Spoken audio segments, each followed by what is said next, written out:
코로나 시대를 지나오면서 많은 사람들은 다양한 고통을 겪고 있습니다. 이런 고통 가운데 사람들의 마음속에는 하나님이 있다면 왜 하나님께서 이 고통에 대해 아무것도 하지 않고 계시는지에 대한 의문이 일게 됩니다.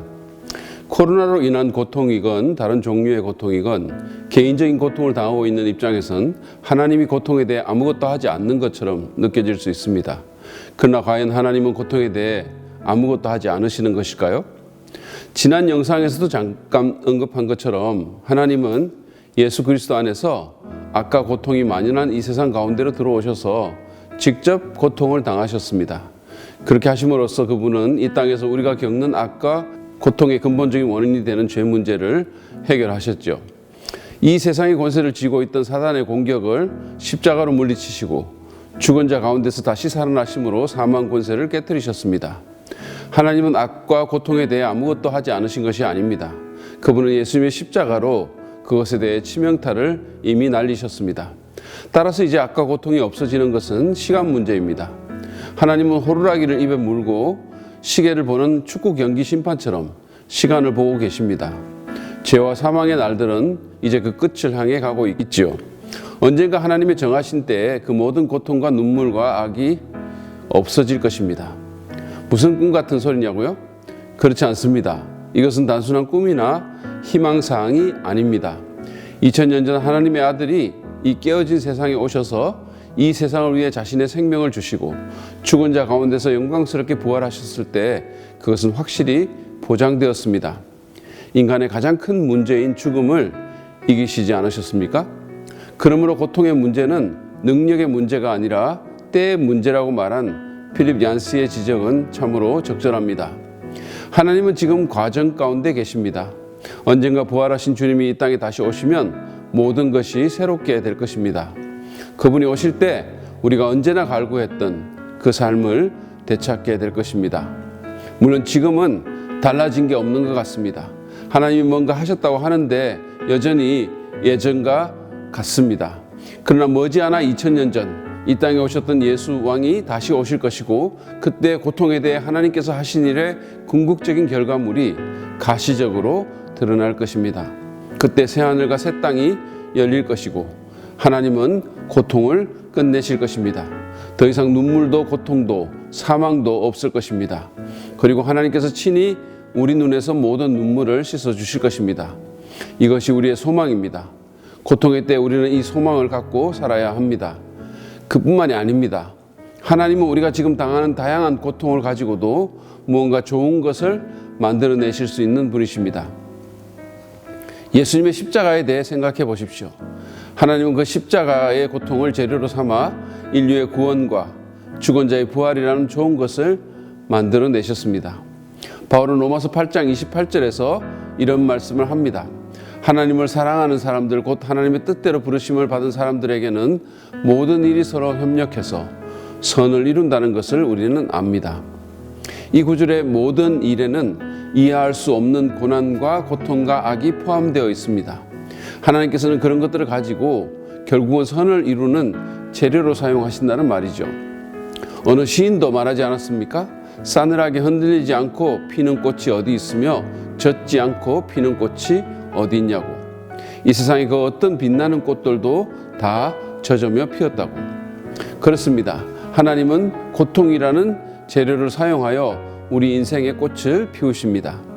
저는 신앙 초기에 고 옥하는 목사님이 쓰신 고통에는 뜻이 있다라는 책을 읽고 큰 감동을 받은 적이 있습니다. 그렇습니다. 고통에는 뜻이 있습니다. 왜냐하면 하나님께서 그 고통을 재료로 무언가 좋은 것을 만들어내시고 궁극적으로 고통이 없는 세상을 만들어내시기 때문이죠. 그러므로 우리는 비록 이해가 가지 않더라도 모든 것을 합력하여 선을 이루시며 궁극적으로 고통 없는 세상으로 우리를 인도하실 하나님에 대한 신뢰와 소망을 갖고 살아야 합니다. 이것이 한계에 봉착한 인간이 고통에 대해 할 수 있는 가장 현명한 반응입니다. 언젠가 읽었던 매트 레이놀즈라는 아이에 대한 이야기입니다. 한 장로교에 다니는 7살짜리 매트는 농구 캠프에 갔다가 다리에 통증을 느끼고 돌아왔습니다. 의사는 아이가 암에 걸렸다고 했고 그 아이는 다리 하나를 절단해야 했습니다. 그 후 3년간의 고통스러운 투병 끝에 매트는 세상을 떠났습니다. 그 부모의 입장에서 보면 억장이 무너질 일입니다. 그러나 그 부모는 교회 앞에서 이렇게 간증했습니다. 그들의 간증을 그 글에 적힌 대로 한번 읽어보겠습니다. 5개월 전에 9살짜리 아들 매트가 죽었습니다. 그런데 어떻게 우리가 여기 서서 하나님이 선하시다고 말할 수 있습니까? 이상하게 생각하실지 모르지만 우리가 고통의 한가운데 있을 그때만큼 하나님을 친밀하게 그리고 강력하게 경험한 적이 한 번도 없었습니다. 오해하지 마십시오. 매트의 암과 죽음은 우리에게 감당하기 힘든 고통을 주었습니다. 우리는 정말 간절히 기도했습니다. 우리는 위로를 얻기 위해 성경을 찾았는데 하나님께서 죽지 않게 해주거나 병을 낫게 해주신다고 약속하는 어떤 구절도 찾지 못했습니다. 그러나 우리는 하나님께서 우리와 함께 하시고 우리를 도우실 것이라는 많은 약속을 발견했습니다. 하나님은 그 약속을 지키셨습니다. 비록 우리의 고통은 없어지지 않았지만 많은 축복으로 짐이 가벼워졌습니다. 하나님께서는 매트의 심령에 역사하셔서 두려움 없이 죽음을 맞게 하시고 기쁨으로 남은 삶을 살게 하셨습니다. 그 아이는 자신이 죽을 거라는 사실을 알았지만 자주 웃었고 노래도 했습니다. 다리가 하나밖에 없었지만 수영도 했고 스키도 탔습니다. 그 아이가 죽기 직전에 매트는 천국이 행복한 곳이라면서 엄마, 천사들이 할렐루야 노래를 하고 있어요 라고 말했습니다. 그리고 입을 맞추며 작별 인사를 했고 하나님 나라로 갔습니다. 그 마지막 시간들은 우리가 경험했던 모든 시간 가운데 가장 거룩한 순간이었습니다. 우리의 눈물 가운데 기쁨이 있었습니다. 우리 모두는 하나님의 임재를 느꼈습니다. 그 방은 마치 거룩한 땅처럼 느껴졌습니다.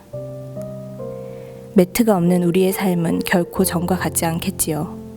그러나 우리의 깊은 슬픔 가운데 하나님은 하늘을 가르고 우리에게 오셨습니다. 그분은 죽음을 없애주시진 않았습니다. 그러나 그 죽음의 독침을 제거해 주셨습니다. 그리고 그 자리에 그분은 그분의 신실함과 풍성한 사랑을 느끼게 해주셨습니다. 그래서 그것 때문에 우리는 기뻐합니다. 그들은 기뻐한다고 했습니다. 어떻게 그럴 수 있을까요? 자기 아들이 죽은 것이 슬프지 않거나 그 죽음에 대한 쉬운 대답을 갖고 있어서가 아닙니다. 그들은 여전히 많은 것을 이해하지 못하고 있습니다.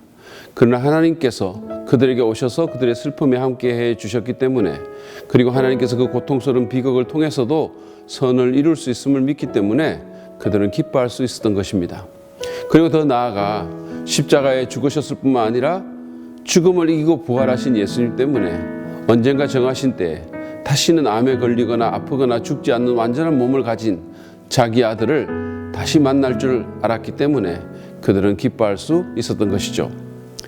하나님은 고통에 대해 아무것도 하지 않으시는 것이 아닙니다. 그분은 예수 그리스도의 십자가로 악과 고통의 치명타를 날리셨습니다.